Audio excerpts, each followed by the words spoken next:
పర్యావరణం సమస్యే. కానీ ఇప్పుడు కృష్ణా జిల్లా, గుంటూరు, ఈస్ట్ గోదావరి, వెస్ట్ గోదావరిలో ఉన్న పర్యావరణ సమస్యను తీసుకొచ్చి మనకు పెట్టి ఇప్పుడు మనం పర్యావరణం కోసం అసలు కాలువ తవ్వద్దు, నీళ్లు తవ్వద్దు, చెరువులు తవ్వద్దు అని చెప్పినటువంటిది కనుక ఉంటే అసలే నీళ్ళే లేక చస్తుంటే, నీళ్ళు ఎక్కువైతే పర్యావరణ సమస్య వస్తుంది. అయితే పర్యావరణాన్ని నేను తక్కువ చూడలే, ఎందుకంటే పర్యావరణం మీద చాలా పని చేస్తున్నాను. అందువల్ల మహబూబ్నగర్ జిల్లాకు సంబంధించి పర్యావరణానికి సంబంధించి ఒక విషయం చెప్పి నేను ముగిస్తాను. గత 10 సంవత్సరాలుగా G7 దేశాలు, అంటే ధనిక దేశాలు, తమ దేశాలలో ఫార్మా ఉత్పత్తి చేయకుండా, మందులు ఉత్పత్తి చేయకుండా 3వ ప్రపంచ దేశాలలో ఉత్పత్తి చేస్తున్నాయి. అందులో ఇండియా నంబర్ 1. వాళ్ళు అక్కడి నుంచి పెట్టుబడి తెచ్చి ఇక్కడ మందులు ఉత్పత్తి చేసి పొల్యూషన్ అంతా ఇక్కడ వదిలేసి ఇక్కడ నుంచి వాళ్ళు 100% ఎక్స్పోర్ట్. వాళ్ళ ఉత్పత్తి అయిన మొత్తం మందులు అక్కడికి ఎక్స్పోర్ట్. ఇక్కడ మీకు మలేరియా వచ్చిన, రోగం వచ్చిన ఆ ట్యాబ్లెట్స్ ఇక్కడ ఇవ్వరు. ఆ విధంగా ఏంటంటే మన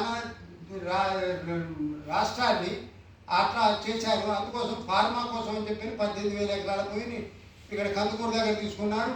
తర్వాత ఇప్పుడు ఇథనాల్ ప్రాజెక్టు సింగిరెడ్డి నిరంజన్తో నేను 100 సార్లు చెప్పాను. అతను ఏం చేస్తాడు, వచ్చిన పొల్యూషన్ అంతా రోడ్డు మీద పోస్తాడు రాత్రిపూట ట్యాంకర్లలో తీసుకెళ్ళి. ఎంత దుర్మార్గం అండి! అసలు నిజానికి ఏం చేసినా పాపం లేదు, ఏం శిక్షించినా. జీరో పొల్యూషన్ ఉంటేనే అలాంటి ఫ్యాక్టరీలు పెట్టాలి, అలాంటిది లేదు. అందువల్ల ఏమిటంటే మనల్ని ఇబ్బంది పెట్టేటటువంటి ఈ పొల్యూటెడ్ ఫ్యాక్టరీస్ ఏదైతే అవి వాళ్ళు ఫామ్ హౌస్ల పేరుతో ఆ పేర్లతో పెట్టి వాటి మన మీద రుద్ది మనకు పొల్యూషన్ కాబట్టి మీరు ఇవేమి పెట్టకూడదు అని చెప్తున్నారు. అందుకోసం వీటిలో కూడా మనం జాగ్రత్తగా ఉండాల్సినటువంటి అవసరం ఉంది. అందుకోసం సబ్జెక్ట్ వారీగా చేస్తున్నటువంటి మీ పోరాటానికి మా మద్దతు ఉంటుంది. మేము మొత్తం రైతు సంఘంలో అన్ని గ్రామాలలో మనకు యూనిట్స్ ఉన్నాయి. అందువల్ల ఏమిటంటే ఒక ప్రాంతం డెవలప్ కావాలి.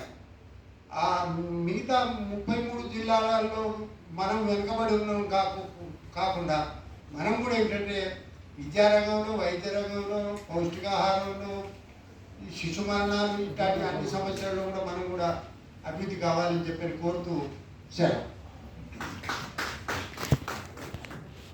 ఉదయం నుంచి